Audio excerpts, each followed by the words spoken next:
Hi, right folks, welcome back. Right, okay, I'm going to put the link up there in blue in the description so that you can go and read this for yourself, and it's a really good article. It's by Lesley Roberts. It's one of the best articles, best pieces I've read in the record for a long time. It rings a lot of truth in it. But anyway, let's take a quick look at it. But before we do, let's take a quick look at these two here. And I would say quite openly and candidly that these two individuals represent some of the worst things about our civilization as it is at the moment. On the left here, what we've got is this Egypt, who represents what is colloquially known as royalty. Now that means that they're royal, they're above you and I. Remember, his forebears robbed, stole and murdered to get what they got, to get what they've got. That land wasn't God given by them, that's our land, that's our wealth, that's our riches. But they've got it, and they're keeping it. Alright, so he's a useless lump of wood, doesn't do anything, doesn't work. He'll be parading about, I'll go to Botswana, or I'll go to Africa, and all this shit. He gets they teach him how to fly a helicopter and all that. Do you want to learn? I want to learn how to do that. Right, okay, well we're going to put you in the army. You're not going to do much, but anyway, there you go. And then over here on the right here, what we've got is this decrepit old man, and he represents celebrity. Alright? That's the face, the disgraceful, dire face of celebrity, with his rose-coloured glasses, his wig, and the clothes he's wearing, like a 30-year-old. He's 90, right? I mean, we've got this boy, as I say, I don't even know who this guy is. He was Diana's son, right? But I mean, if you have a look here, over on the right here, you can see that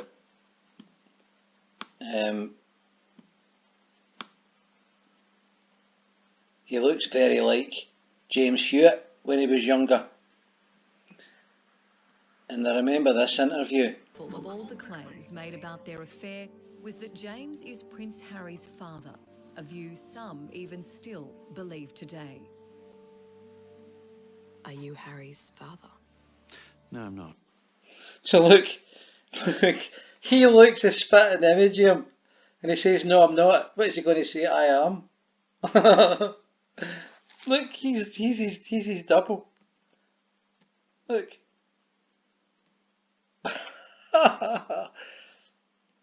That guy ran about with Diana for 2 years. Anyway, let's go back into this story, right? So, Lesley Roberts writes, Elton John and the Royals have a cheek lecturing the rest of us on being green. Lesley Roberts reckons it's a bit rich for the likes of Harry and Elton to preach about the environment. She goes on to say here, we're grateful to the creator of the 70s classic, and that's how far back Elton John goes. Right? The 70s classic, Benny and the Jets.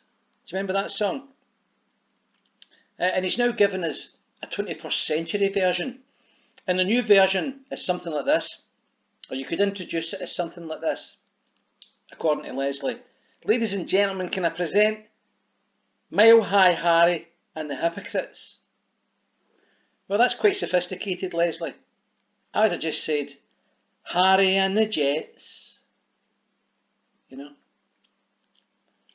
It says here, the couple who love to preach on the future of the planet and our individual responsibilities for securing it have been gadding off to sunnier climes as if there was no tomorrow, which there may not be if their toxic travel continues pumping out tons of pollution. That's right. Yes, we know it's not long since they reminded us on the Sussex Royal Instagram account. With nearly 7.7 billion people inhabiting the earth, every choice, every footprint, every action makes a difference. And that's why they jump into private jets and jet all over the world. Do you understand it, folks?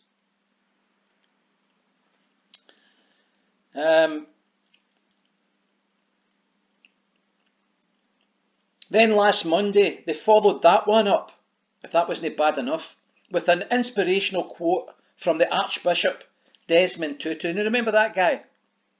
The guy lives in nowhere near luxury, poverty compared to these people. And he said quite a while ago, he said, do your little bit of good where you are. It's those little bits of good put together that overwhelm the world. Now that's brilliant, that's great sentiment, that's the kind of thing that kind of pious, religious, Christian man would say. But these people, these degenerates, they take that and make that their own, as if that's coming from them. Yeah, I agree with that as well. That's the way I think. No, it isn't it? Did they post that as they were being served a nice Provençal rosé by the side of Elton John's pool in the Côte d'Azur? Right? Well, the new nanny looked after baby Archie. Right? Or was it when they were in the billionaire's playground in Ibiza, a resort where exclusive villas cost up to 120 grand a week, while celebrating Meghan's, that's his stupid wife, 38th birthday? Or perhaps Harry came up with it while he was on a private jet on his way to Sicily to address a group of celebrities on climate change. 4 private planes in the space of 11 days, each flight producing 7 times the carbon dioxide emissions per person as a commercial aircraft. What we're learning is that the Sussexes preach without any intention of practicing. One rule for the wasteful hoi polloi, another for the privileged few.